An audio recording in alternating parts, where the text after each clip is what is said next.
अगर आप चाहते हैं कि बजरंग फिल्म्स का ऑडियो वीडियो सबसे पहले आप तक पहुंचे, तो चैनल को सब्सक्राइब करें और बेल आइकन को दबाना ना भूलें।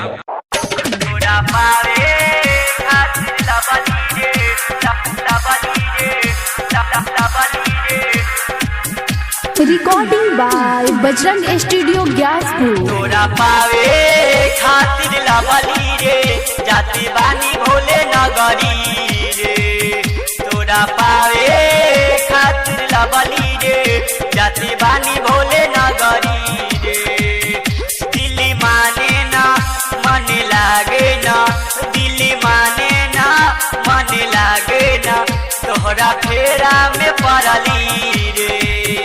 तोरा पावे खातिर लबली रे, जाति बानी भोले नगरी रे। तोहरा पावे खातिर लबली रे, जाति बानी भोले नगरी भोले नगरी जाति बानी भोले नगरी। तोरा पावे खातिर लबली रे,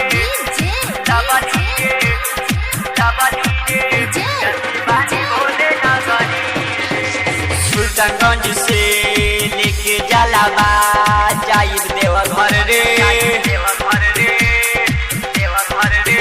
गरे गोरी में कंकर पड़ल बजब से छलावा रे, छलावा रे, छलावा रे।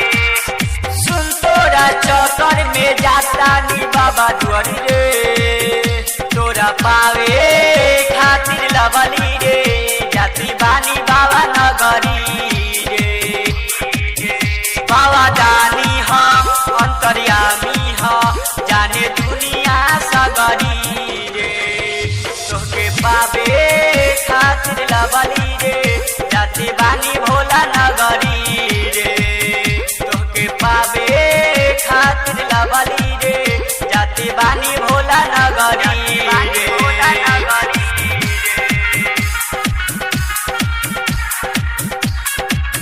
जाति बानी भोला नगरी रे,